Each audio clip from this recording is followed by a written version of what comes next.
Hi everyone, welcome to Island Ripple. I am Vanetta and we are here at Chef Robbie's Restaurant and Bar in Rodney Bay. This is Creole Heritage Month here in St. Lucia, the month of October, and we are here to bring you the best of what St. Lucia has to offer for what we call in our native tongue, Journée Creole Month. Okay, I am being sponsored outfit-wise by Wings of Love Rodney Bay, and be sure to follow us on social media, Island Ripple, both on Instagram and Facebook, and don't forget to subscribe to our channel Cut TV for more of our interviews. So we are starting things off by speaking to a lady that I know many St. Lucians know the name but may not know the person. I am talking about Miss Whilhelmina, and we're going to be talking about all things Creole and all things fashion in regards to St. Lucia. Welcome to Island Ripple. Thank you. All right. So as I said, like, this is the first time that I'm meeting you, because growing up you always hear, you know, our parents talk about, you know, go to Whilhelmina's for this and that, but I have never, you know, spoken to you. So introduce yourself to those that may not know about you. Just give us a little, you know, introduction of who you are. Okay, my name is Whilhelmina Auguste. Right now I consider myself an entrepreneur.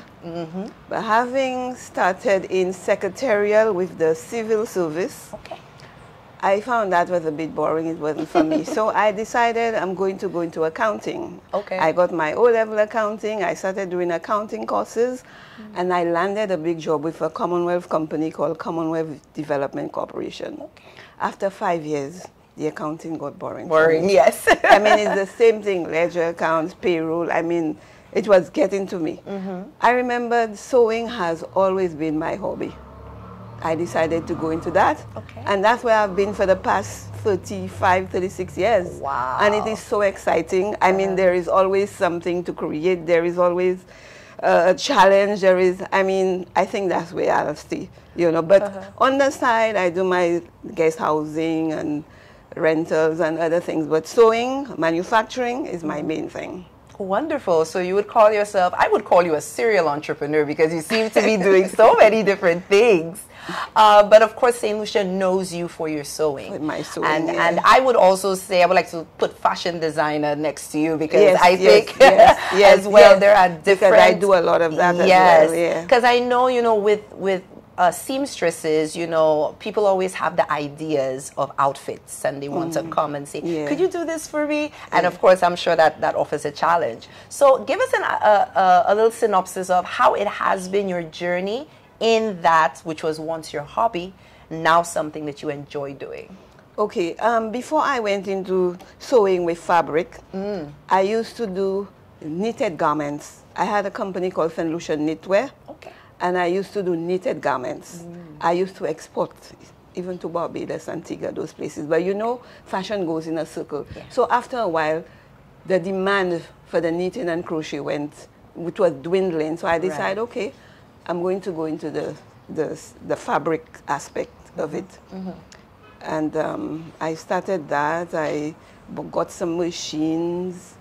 I got some helpers, you know, and I opened up a store in Castries where I manufacture and sell what I make. I mean, most times, you know, the speculators would go out, buy stuff to bring in to sell, but I would manufacture my own stuff. And up to today, people would tell me, my children grow up on your dresses, because I used to make a lot of trend dresses, and I mean, that used to do very well before all this online business came into being, you know, but I'm still manufacturing, but more school uniforms, Journée Creole, and independence. But I also do, you know, specialized sewing for different people. But yeah, Journée Creole, school uniforms, these are my biggest market for now. I love when you said manufacturing, because of course a lot of seamstresses, they usually do, you know, the little adjustments, and even some other people go into like the school uniforms, but you actually, every single thing in your store comes from you. And that makes, I think that makes you people unique. Are amazed when they come to my store, because it's like, this was done here. It's as if they expect things done in St. Lucia to be mediocre. Right. I mean, but when they see the quality of the work, it's like, you know, unbelievable. You know, but I try to give, I mean, people are paying them money. I try to give them the best quality. You know, I give it my best. Yeah, because I believe anything you do, you try to do it the best you can. Yeah. You're wonderful. Yeah. So let's talk, as of course we're in the month of October, and Journée Creole outfits, so Creole outfits in the Madras and the different things are a big, it's a big seller, and it's something that's big in demand. Yeah. And I know for your store, where your store is located, like once we see fashion, right, I'm sure what you're wearing right now is something directly from you, right? Yes, of course. Right. Yeah. So it's like, how has that been in regards to the popularity of the Creole wear? Okay. Yeah. Well, to begin with, my name is synonymous with Journée Creole outfits. Right. I mean, even out of season, the people from the diaspora, once they come to St. Lucia and they want something Creole or out of Madras, they come to my store. Okay. You know, so it's a big thing for me. I mean, I try to create all styles I can. Right. You know, the only problem is when it comes to help, I mean, you don't get the quality of help. So you find what you can produce is sort of limited because you don't have the help you want. Yes. But if I had the help I want, I mean, the things I could create, the quantities I want to create, I am not able to because of the help. Imagine I have to bring in people from overseas to help me. Wow. You know, people who've worked with me, who've gone overseas, I have to bring them in to help me. I mean, the help down here is so limited.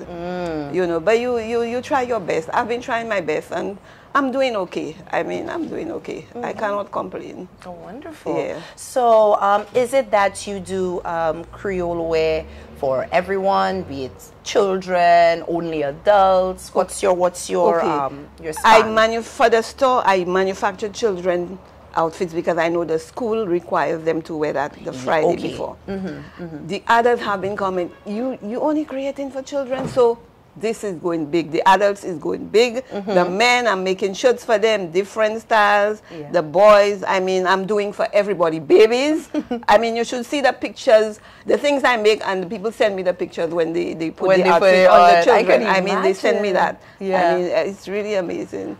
Yeah, the only thing is, I wish St. Lucians would be more into this Creole thing, because you find some people telling you, me, I'm not into that, I'm not wearing that.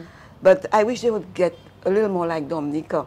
You know, let me tell you, Creole month in Dominica is... Oh, it's huge, it's huge. I mean, the week leading up to the day, I mean, even in the church, you won't see one person wearing an ordinary outfit. It has to be down to the Prime Minister and his family.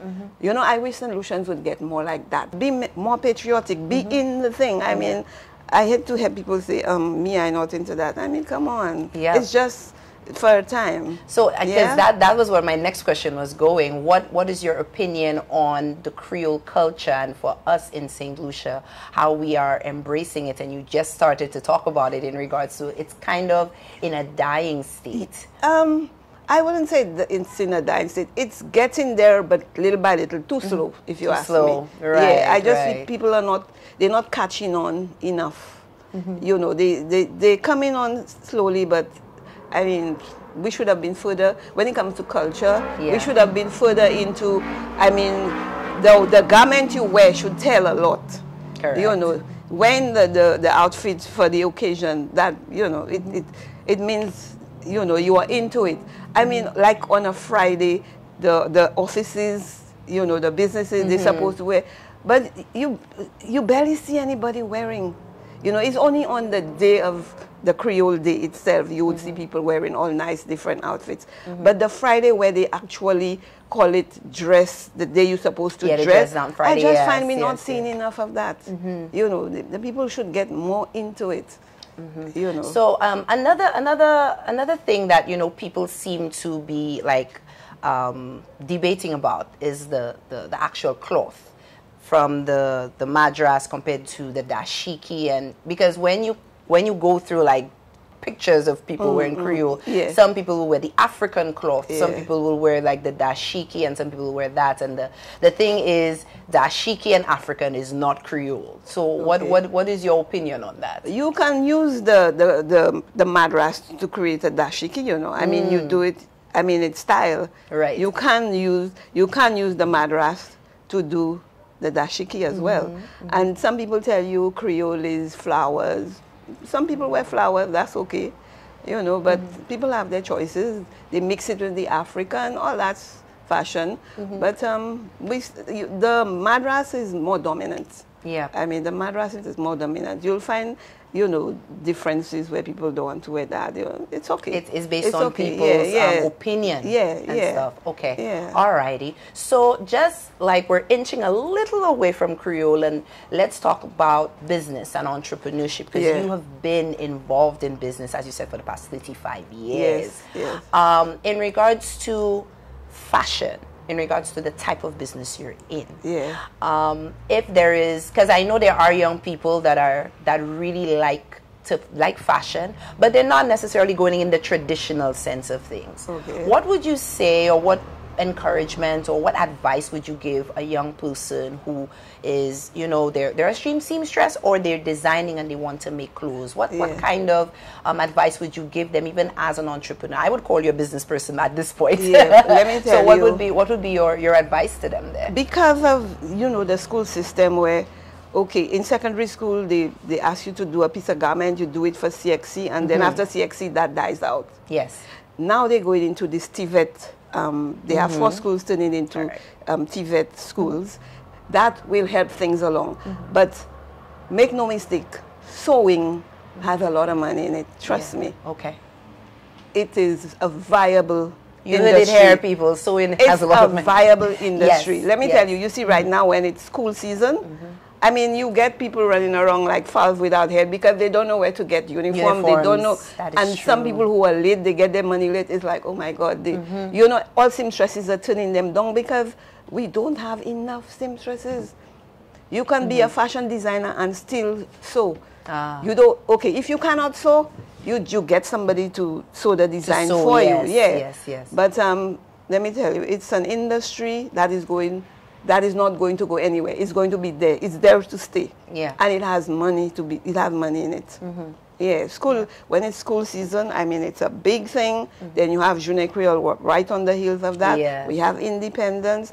And the people who are ordering from overseas, sometimes the garments come and it doesn't even fit, or there's a problem with it. So alterations will always be a business. Yes. Yeah, I mean, there is so much scope in that industry. I mean, the young people, I don't know, I don't know why they're not interested.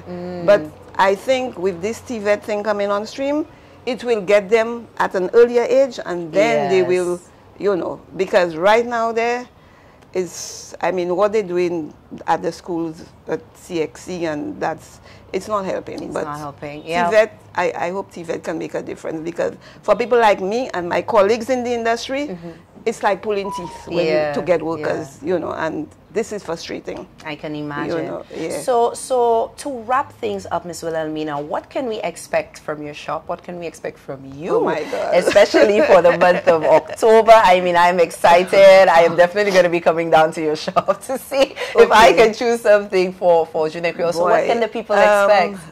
All kinds of designs. I mean, for adults, men, children, babies. I mean, with the limited staff that I have, I am really trying my best to do the number of designs that I have in mind. You know, I have this lady who's coming in from Martinique soon, hopefully next week, so I would have more help.